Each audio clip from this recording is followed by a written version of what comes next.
Admiral Hyunwoo Park stood in the center of the massive chamber, feeling very small.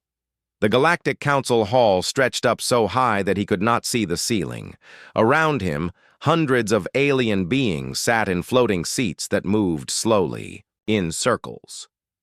Their eyes, tentacles, and sensors all pointed at him.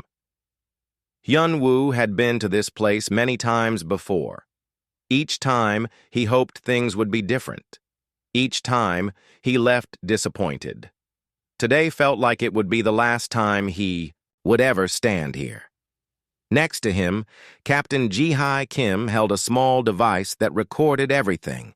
Her face stayed calm, but Hyunwoo could see the anger in her eyes.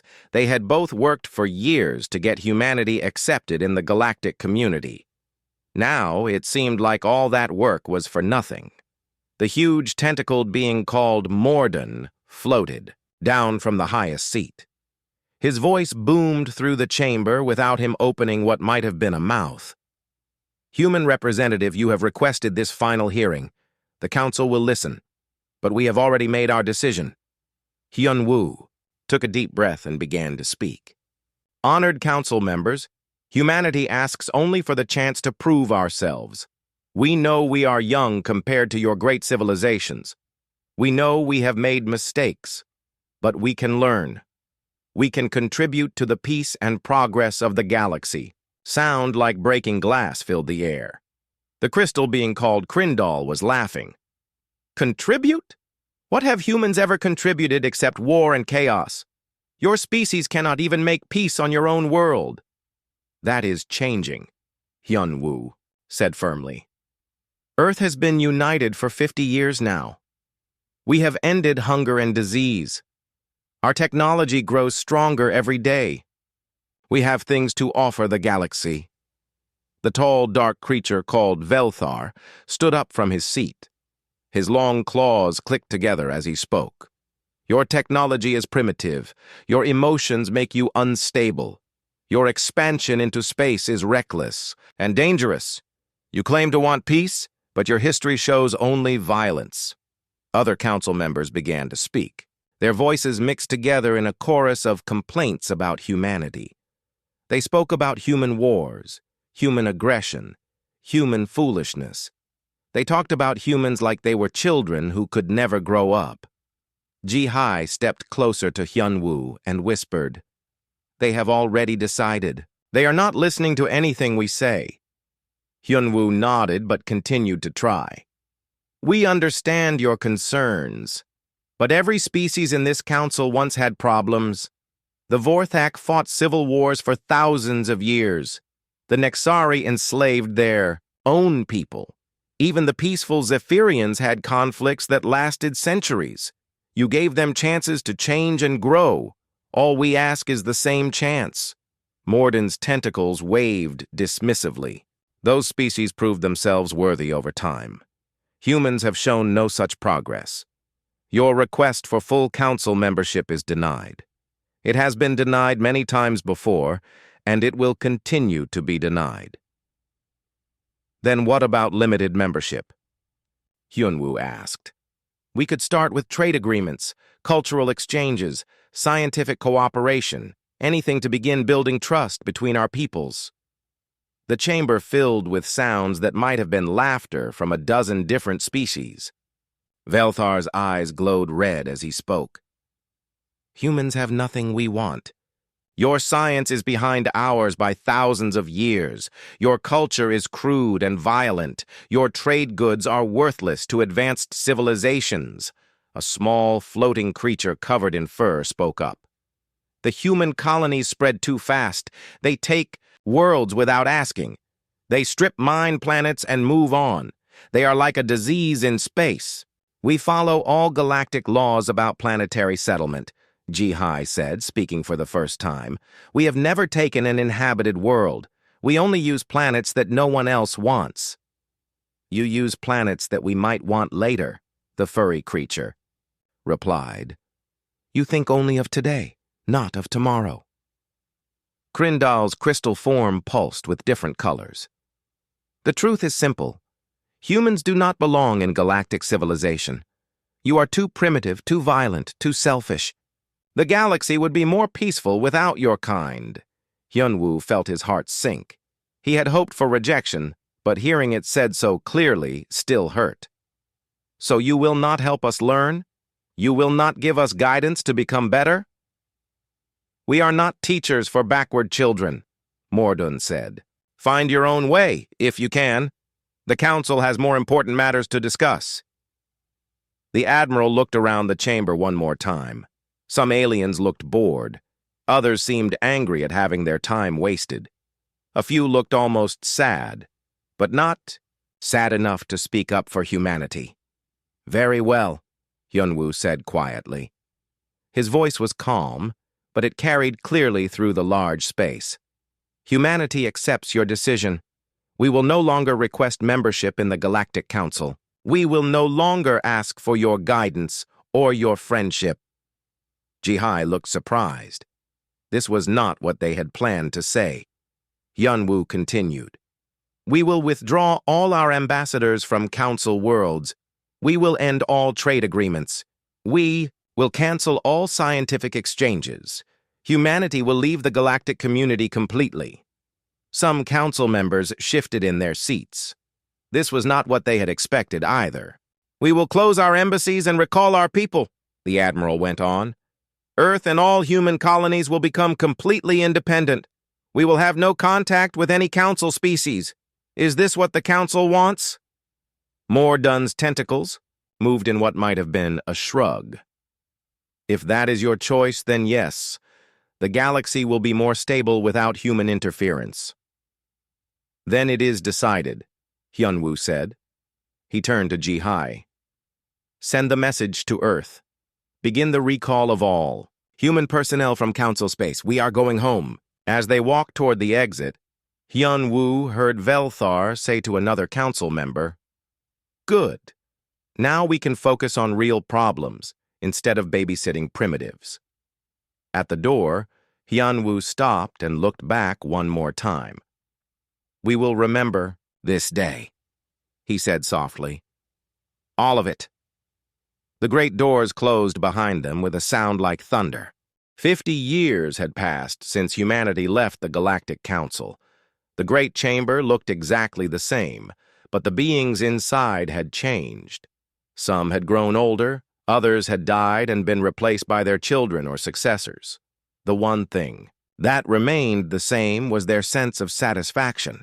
Ziltok floated in the center of the hall, his crystal form shimmering with pride. As the new Nexari trade minister, he had spent the last 10 years studying the economic benefits of humanity's departure. The numbers made him very happy. Honored council members, Ziltok began, his voice ringing like silver bells. I bring you the final report on the human situation. As we predicted 50 years ago, removing them from galactic society has brought us nothing but benefits.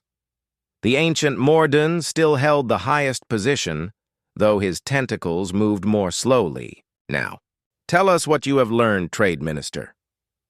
The galaxy is more peaceful than it has been in centuries, Ziltok announced. Without human colonies competing for resources, trade disputes have dropped by 70%. Without human merchants undercutting our prices, profit margins have increased across all sectors. Murmurs of approval rippled through the chamber. General Torgok, who had replaced the aging Velthar as the Vorthak representative, slammed his massive fist on his chair's armrest. And without human military interference, border conflicts have almost completely stopped. My people no longer have to worry about humans stumbling into our territorial disputes. An insect-like being from the Hive Mind Collective clicked its mandibles together. Our research projects proceed much faster without human scientists asking endless questions and proposing wild theories. Scientific progress has improved significantly. Ziltok's form pulsed with different colors as he continued his report.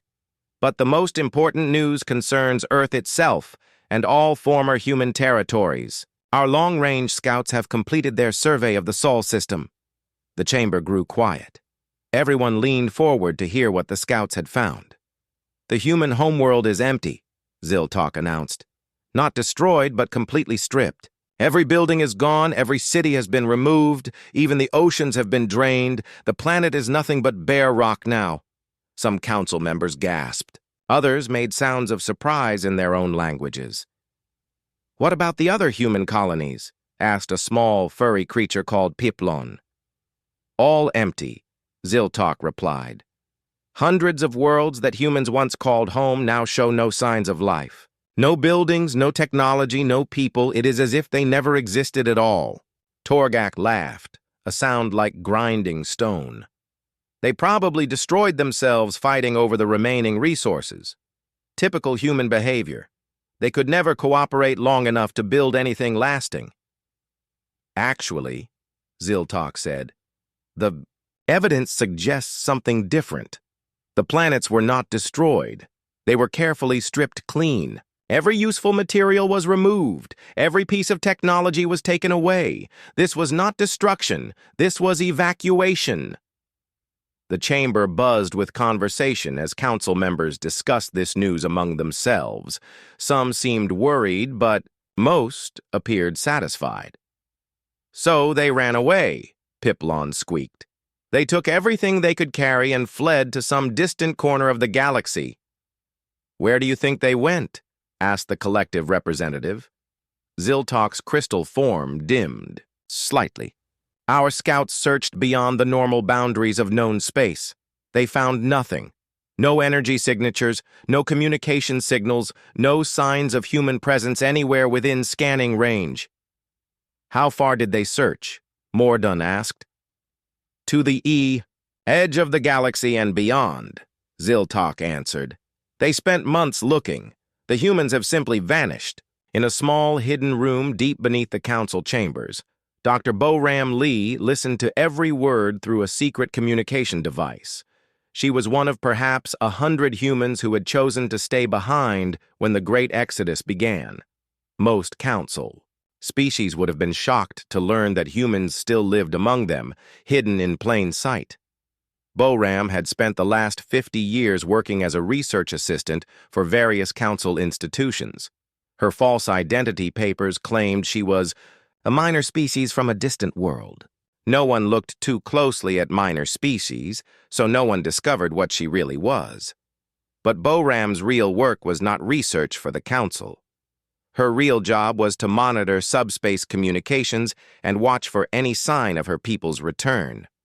She had built the most sensitive listening equipment in the galaxy, hidden in forgotten corners of council space stations and research facilities. For 50 years, she had heard nothing. The galaxy truly seemed empty of human presence. But Boram knew something the council did not. She knew the real reason for the Great Exodus. She knew what humanity had been planning for centuries before they were finally forced to leave. The council thought humans had left in shame and defeat. They believed the evacuation was a desperate retreat by a primitive species that could not compete with advanced civilizations. They were completely wrong. Boram smiled as she listened to Ziltok describe the empty worlds and missing populations. If only they knew the truth. If only they understood what humanity had really been doing during their years in council space. Humans had not been trying to fit in. They had been learning. Every rejection, every insult, every refusal to share technology had taught them something valuable. They learned that the galaxy was not ready for them. They learned that they needed to become something more than what they were. The Great Exodus was not a retreat. It was a graduation. While the council celebrated their peaceful galaxy, Boram knew that her people were out there somewhere, becoming something the council could not imagine. They had taken their entire civilization beyond the edge of known space. They had found places where they could grow and change without interference. Boram had faith that someday they would return. When they did, the galaxy would be very surprised by what humanity had become. But for now, she would continue to watch and wait. She would keep listening for the signal that would tell her it was time to come home. The first warning came from the outer rim of the galaxy. A Nexari mining station called Haven 7 stopped responding to communications. The station manager, a crystal being named Kildar, had been sending regular reports for 20 years. His silence was strange, but not alarming at first. Trade Minister Zieltok sent a patrol ship to check on the station. When the ship arrived, they found nothing. Not wreckage, not debris, not even an empty space where the station should have been. There was simply nothing there at all. "The coordinates are correct," reported Captain Morhack over the communication link. "We are exactly where Haven 7 should be, but there is no station here. There is no asteroid it was built on. There is no trace that anything was ever here." Ziltok studied the reports with growing confusion. Mining stations did not simply vanish. Even if destroyed, there would be pieces left behind. Even if moved, there would be energy traces showing where it went. "Scan the entire area," Ziltok ordered. "Look for any sign of what happened." The patrol ship spent 3 days searching. They found nothing unusual except for one strange reading. The space where Haven 7 had been showed signs of gravitational disturbance, as if something very massive had been there recently. Before Ziltok could investigate further, more reports came in. A Vorthak patrol fleet of 12 ships had gone missing near the Galactic Edge. A research station studying dark matter had stopped all communications. An entire collective mining operation involving thousands of workers had simply vanished. General Torgak slammed his fist on the council chamber table. "This is not normal equipment failure. Someone or something is attacking our outer territories." The ancient Mordan's tentacles moved slowly as he processed the information. "Have we detected any enemy ships? Any weapon signatures?"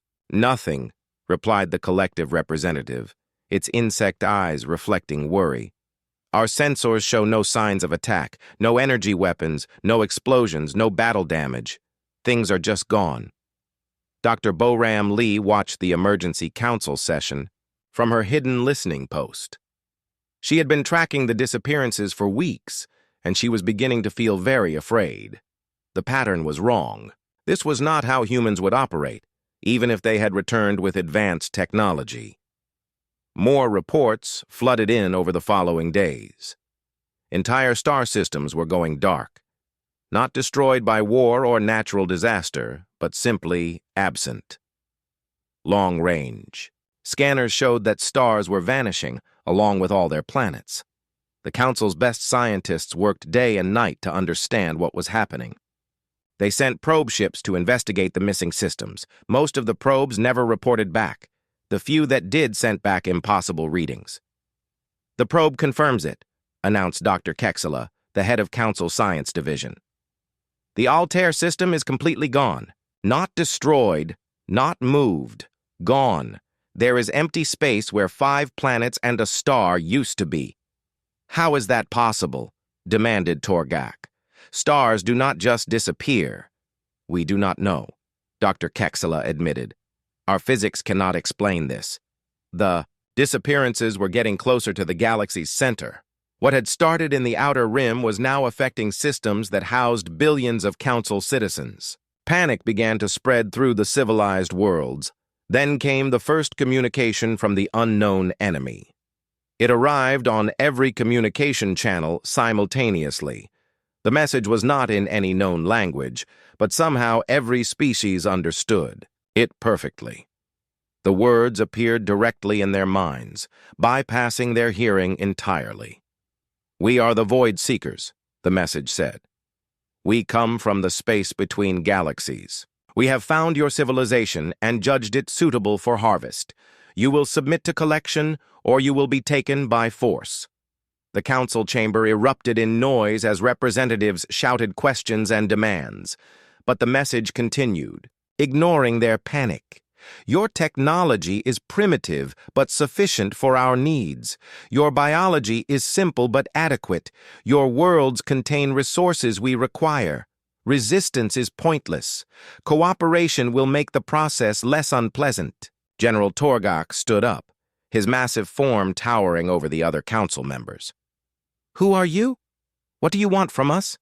The voice responded immediately, as if it could hear his thoughts. We are harvesters. We travel between galaxies collecting civilizations that have reached the proper level of development. You have built cities, developed technology, and organized society. You are ready for harvest. What does harvest mean? Asked Ziltok, though he was afraid to hear the answer. Everything useful will be taken, your people will be processed, your technology will be absorbed, your worlds will be stripped of all resources. Nothing will remain that cannot serve our purpose. The chamber fell silent. The magnitude of the threat was becoming clear. How many of you are there? Morden asked, his voice barely audible. Enough, came the reply. Our harvest ships are larger than your largest space stations. Our collection fleets number in the thousands. Your combined military forces would be destroyed in hours. Dr. Boram Lee felt her blood turn cold as she listened to the exchange. She had studied ancient human legends about creatures that came from the dark spaces between stars. She had always thought they were just stories meant to frighten children. You have 7 of your time periods to prepare, the voice continued. Gather your populations in easily accessible locations. Disable your weapon systems. Prepare your technology for transfer. Cooperation will ensure some of your species survive. The process. And if we refuse, Torgak demanded, then you will be taken anyway, but none will survive. The communication ended as suddenly as it had begun. The council chamber remained silent for long minutes as the representatives tried to understand what they had just heard. Finally, Pipilon spoke in a tiny, frightened voice. What are we going to do? Morden's ancient tentacles trembled. I do not know. Our combined fleets might have a chance against any known enemy, but these void seekers speak of technology we cannot comprehend. In her hidden room, Boram Lee made a decision that would change everything. She began composing a message on frequencies that had been silent for 50 years. 3 days after the Void Seeker's message, panic filled every council world. Citizens packed into spaceships trying to flee to the galaxy's center. Governments declared martial law. Military fleets prepared for a battle they knew they could not win. In the council chambers, the ancient Morden floated above his usual seat, his tentacles moving in patterns that showed deep thought. Around him, representatives argued about impossible plans and desperate strategies. We could evacuate the outer systems, suggested Piplon, his small voice barely heard above the noise. Move everyone to the core worlds. That would only delay the inevitable, Torgak replied grimly. The Void Seekers will harvest the core worlds too. We need to fight them. Ziltok's crystal form flickered with nervous energy. Fight them with what? They make entire star systems disappear. Our weapons cannot even scratch their harvest ships. Dr. Kexla activated a holographic display showing the galaxy. Red zones marked areas where systems had vanished. The red was spreading toward the center like a disease. At their current rate of expansion, she announced, they will reach the core worlds in 6 months. We estimate that half the galaxy's population will be harvested before they reach the council homeworlds. The chamber fell silent as everyone stared at the display. The reality of their situation was becoming impossible to ignore. There must be something we can do, whispered a representative from the Aquatic Tidal Union. Some weapon or technology we have not considered. We have considered everything, Dr. Kexla said sadly. Our most powerful weapons cannot affect targets that exist in multiple dimensions. Our fastest ships cannot catch enemies that move at near light speed. Our best shields cannot stop technology that harvests matter itself. General Torgok stood up slowly, his massive frame sagging with defeat. Then we are dead. All of us. In her hidden room, deep beneath the council chambers, Dr. Boram Lee worked frantically on her communication equipment. She had been trying to send messages into deep space for days, using every frequency and signal type she could think of. The humans had to be out there somewhere. She refused to believe her people had simply given up and died, but finding them was proving impossible. She had tried radio signals, quantum entanglement communicators, and even experimental dimensional transmitters. Nothing worked. Either the humans were too far away to hear, or they were choosing not to respond. Boram paused in her work and rubbed her tired eyes. Maybe the humans really were gone. Maybe they had destroyed themselves fighting over resources, just as the council believed. As she sat in despair, footsteps echoed in the corridor outside her hidden room. Someone was coming.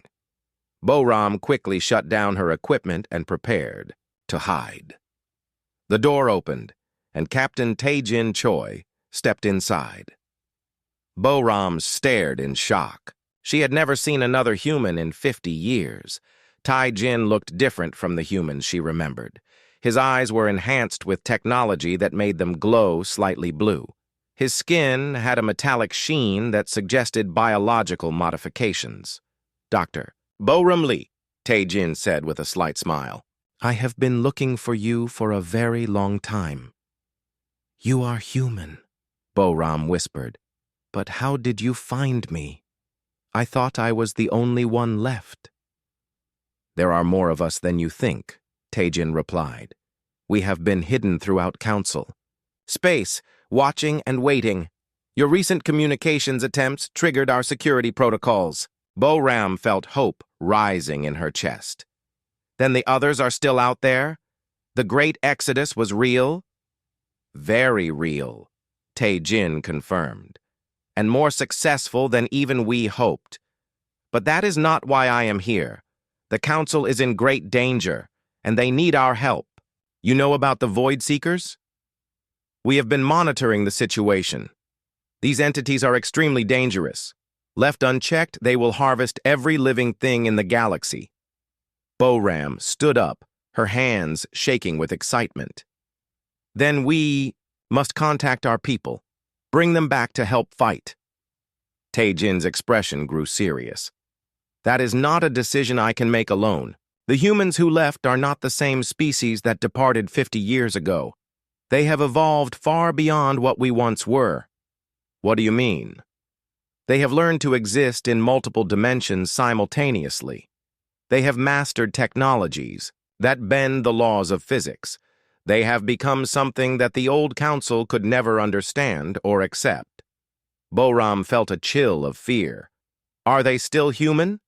"In the ways that matter, yes, but they are also much more. Above them, the council." Session continued. Mordun had called for absolute silence as they tried to think of any solution to their impossible situation. "We must consider surrender," said a representative from the plant-like Verdant Collective. "Perhaps if we cooperate fully, some of our people will survive." "No," Torgak said firmly. "We do not surrender. We fight until the end." "Fight with what?" Ziltok demanded. "We have nothing that can hurt them." It was then that Tae-Jin and Boram entered the chamber. The appearance of two unknown humanoid figures caused immediate panic. Guards raised their weapons, but Tae-Jin raised his hand peacefully. "Honored council members," he said in perfect galactic standard, "my name is Captain Tae-Jin Choi. I represent a species you once knew." Mordun's tentacles writhed in confusion. "What species are you? You are not in our records." "We are human," Tae-Jin replied simply. The chamber erupted in shocked voices. Guards moved closer, but Tae-Jin remained calm. "Impossible," Torgak roared. "Humans are extinct. They destroyed themselves decades ago." "We left because you told us to leave," Tae-Jin said quietly. "But we did not destroy ourselves. We grew. We learned. We became something new."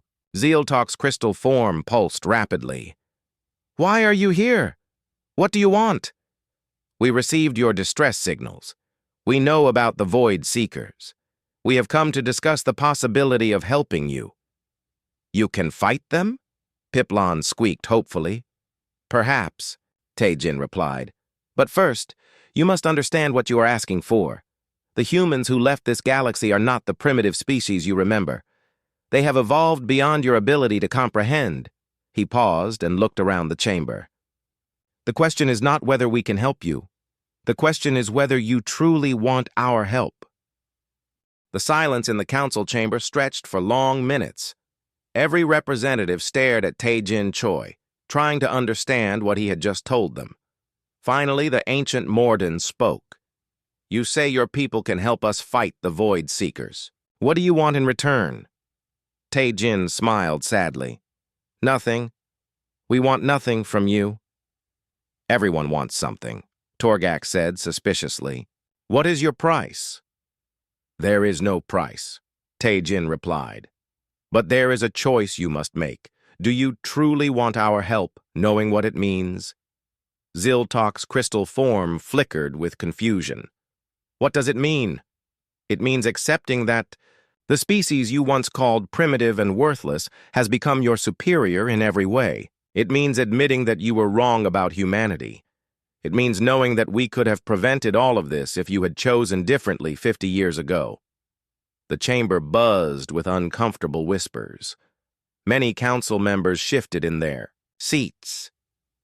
We made mistakes, Morden admitted reluctantly. Perhaps we judged humanity too harshly, but that is in the past. Right now, billions of lives are at stake. Yes, Tae-Jin agreed. They are. That is why we are here. He activated a small device, and a holographic display appeared in the center of the chamber. It showed a ship unlike anything the Council had ever seen. The vessel seemed to exist in multiple dimensions at once, its edges shifting and blurring. The Deep Fleet is waiting at the edge of your galaxy, Tae-Jin announced. They have been watching the Void Seeker advance. They are prepared to act. Dr. Kexla studied the holographic ship with amazement. The technology is impossible. How does it maintain structural integrity while existing in multiple dimensions?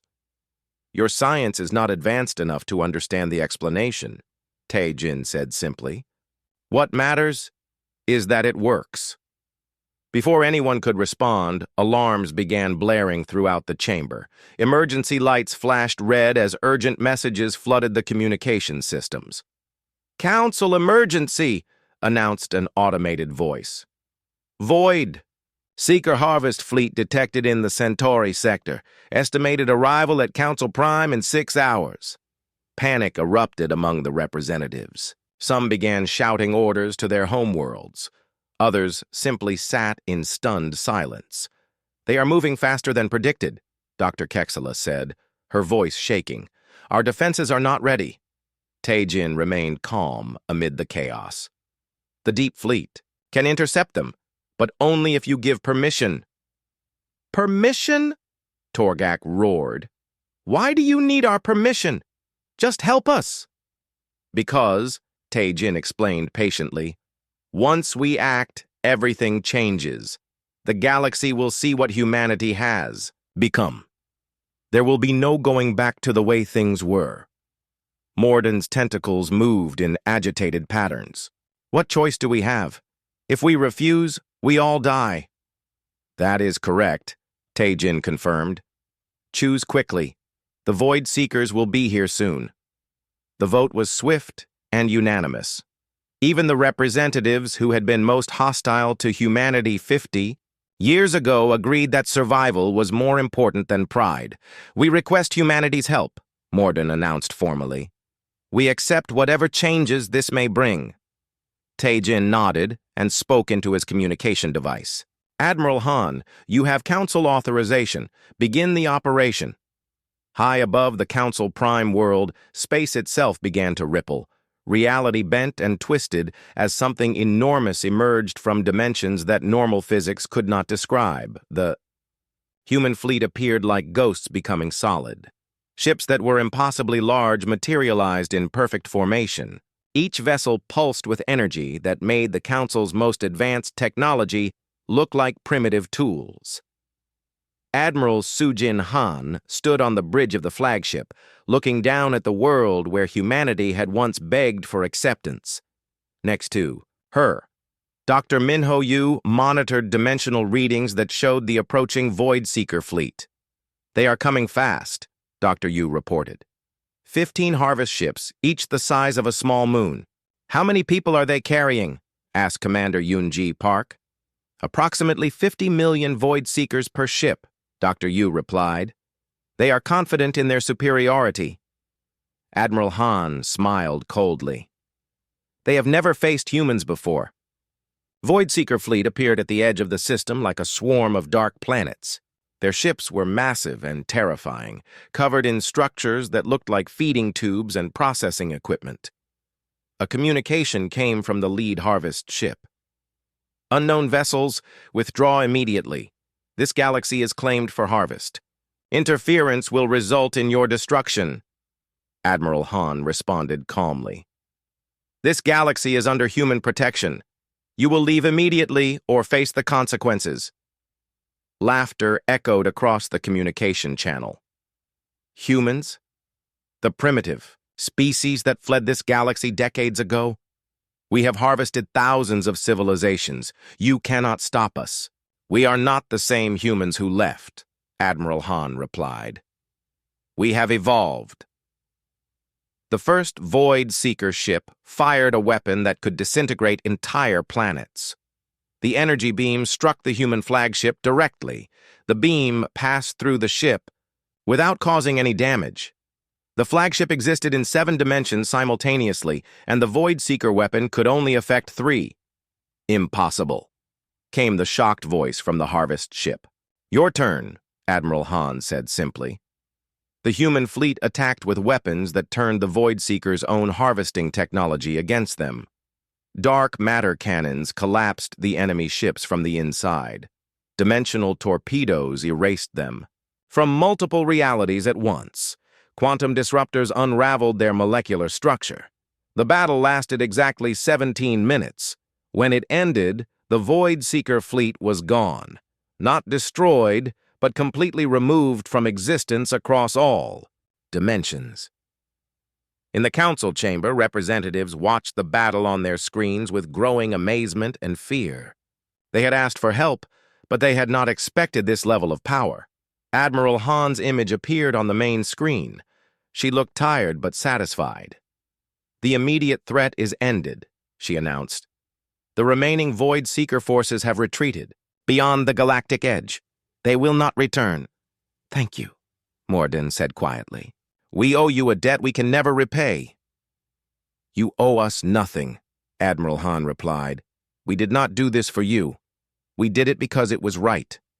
She paused and looked directly at the council members. But understand this. We are not coming back to live among you. We have found better things in the darkness between galaxies. We have learned that growth comes from moving forward, not from seeking acceptance from those who cannot understand you. Will we see you again? Asked Piplon hopefully. Admiral Han smiled slightly. We will be watching. We always watch. If you ever face a threat you cannot handle, we will hear your call. But do not expect us to return to the way things were. We have become something greater than what we left behind. The human fleet vanished as suddenly as it had appeared, leaving the council alone with their saved galaxy and their new understanding of what humanity had become. Dr. Boram Lee stood in the chamber, finally able to reveal herself. She looked up at the stars and smiled. Her people had kept their promise. They had remembered who their friends were, and they had never forgotten their enemies. The galaxy was safe, but it would never be the same again.